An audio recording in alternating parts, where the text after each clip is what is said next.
Lynbreck's got a really special energy about it. What we've tried to do since we've been at Lynbreck is to really tap into that energy and try and learn from the land about what it is that it wants us to do and how it wants us to look after it. So we've come up with this idea whereby we want to run an agricultural business, but all the decisions that we make are ones that are based on good environmental outcomes.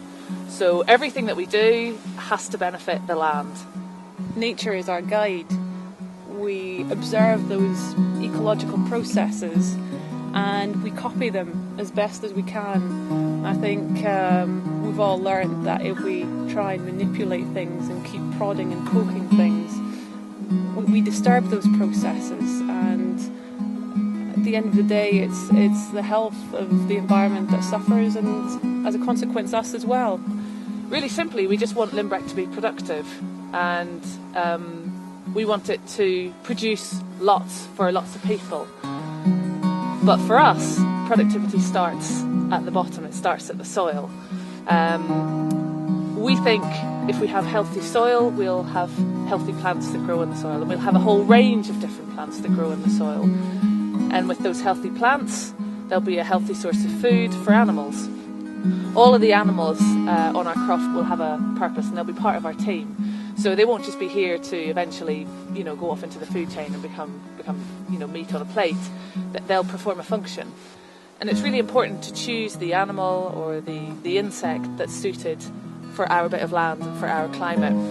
Also part of our team will be all the animals and beasties that already live here, and we want to improve that habitat for them, and we want even more of them. So we might have 5 robins, but we want 15 robins, and we might have 20 dung beetles, and we want 100 dung beetles. We want everything in abundance at Lynbreck. So we're looking at a pretty massive workforce really, that hopefully will start to manage itself. I think we just need to kickstart the process, and then we'll have all those insects and animals and microorganisms just doing their thing, because that's what they do best. That's the beauty of it. It's basically been a dream of ours to plant our own woodland one day, and this was our opportunity. And there's nothing nicer than planting trees anyway, certainly my opinion. So we went about preparing the ground, went up on the hill every day with a brush cutter and cut little patches into the heather for each tree. So it was 17,500 trees in total. So that was going to keep us out of trouble for a while. It was hugely exciting seeing them come into leaf for the first time, and they've all done really well. We're really pleased, certainly so far. Another aspect of Lynbreck is celebrating its diversity. So at Lynbreck we have some lovely grassland, we have some woodlands, we have some new woodlands that we've just planted. But we want to see all of that as part of Lynbreck. So we don't want them separated off.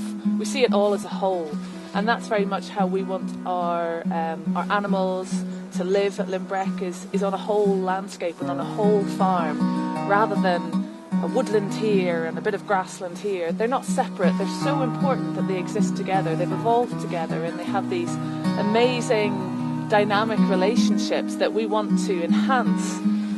We found this piece of land, fell in love with it immediately, and this vision started to evolve, this dream that we had, into something so much bigger than we ever thought was possible.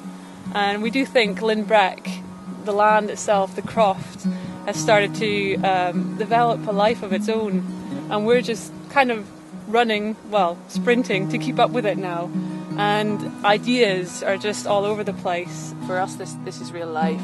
It's to eat good food, it's to have clean water, it's to have fresh air, and it's to have a happy existence, and that's definitely what we're really about here.